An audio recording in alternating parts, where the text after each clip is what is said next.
টিজারে অন্য খাতে গল্পটাকে ঘুরিয়ে দেওয়া হয়েছিল।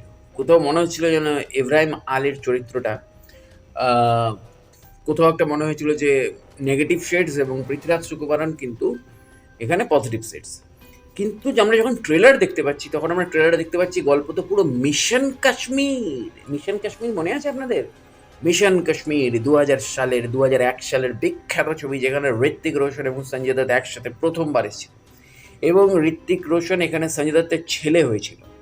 এবং এই ছবিতে ঋত্বিক কোথাও উগ্রপন্থী হয়েছিল এবং সঞ্জয় দত্ত হয়েছিল আর্মি অফিসারের। ঠিক সেই ছবির কোথাও যেন 2025-এর একটা আদার্স টাইপ রিমেক আমি দেখতে পাচ্ছি সরজমিনের গল্পের মধ্যে, যেখানে ইব্রাহিম আলীর চরিত্রটা হচ্ছে পৃথ্বীরাজ সুকুমারনের ছেলের চরিত্র।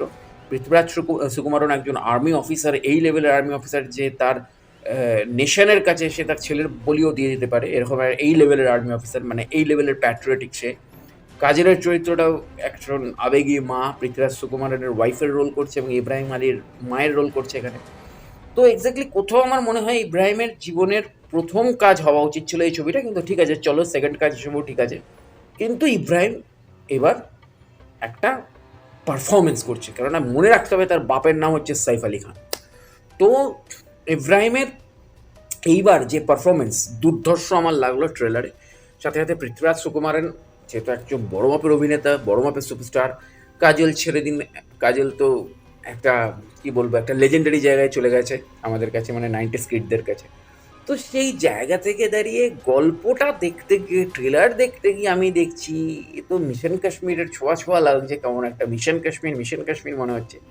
যদিও সিনেমা না দেখলে বোঝা যাবে না, কেননা দেখুন মিশন কাশ্মীরের যদি গল্প থেকে ইন্সপিরেশনও হয়, কিন্তু এই ছবির মধ্যে গল্পকে আধুনিক করা হয়েছে এই ছবির মধ্যে। কেননা গল্পের একটা টুইস্ট আছে, একটা ট্রেলারে একটা জায়গায় বলা হচ্ছে যে ও আমার ছেলে নয়, হুম, ওর আসলে বিষয়টা আলাদা।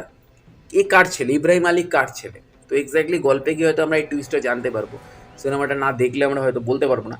কিন্তু ছবিটা এইটুকুনি ট্রেলার দেখে বোঝা গেল যে ছবিটা একটা ন্যাশনাল লেভেলের একটা প্যাট্রিয়টিক ছবি হিসাবে এটা প্রেজেন্ট হতে যাচ্ছে।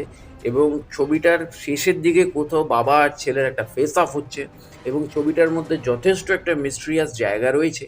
এবং জিও হটস্টারে ডাইরেক্ট আসছে এবং আমার কোথাও মনে হয় সরজমিন একটা অন্য লেভেলের মাত্রা কিন্তু যোগ করতে চলেছে এবং ইব্রাহিম আলীর কেরিয়ারেও একটা অন্য লেভেলের মাত্রা। পৃথ্বীরাজ সুকুমারন তো ছেড়েই দিন, পৃথ্বীরাজ সুকুমারনের যদিও শেষ দুটো ছবি ঠিক মানে সেরকম অল ইন্ডিয়া বেসে চলেনি, কারণ আমরা জানি তার পরিচালিত ছবি নিয়ে একটুখানি সমস্যা হয়েছিল, যেখানে গুজরাট দাঙ্গা নিয়ে একটুখানি বিতর্ক বেঁধেছিল, যেখানে দাঁড়িয়ে নর্থ ইন্ডিয়া স্কেলে তার ছবিটাকে আটকে দেওয়া হয়েছিল।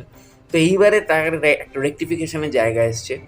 তো এই কারণে পৃথ্বীরাজ সুকুমারন মানে এত বড় ছবিটাকে তারা কিন্তু সিনেমা হলে রিলিজ দেওয়ার মানে চেষ্টা করলো না, কারণ এই ছবিকে জিও হটস্টারে ডাইরেক্ট মুক্তি দেবে। তো অবশ্যই একটা এক্সপেকটেশন তৈরি হলো সরজমিন নিয়ে। এবার দেখা যাক। তো অবশ্যই জুড়ে থাকুন আমার চ্যানেল এবং পেজের সাথে। দেখা হচ্ছে পরের ভিডিওতে। নমস্কার।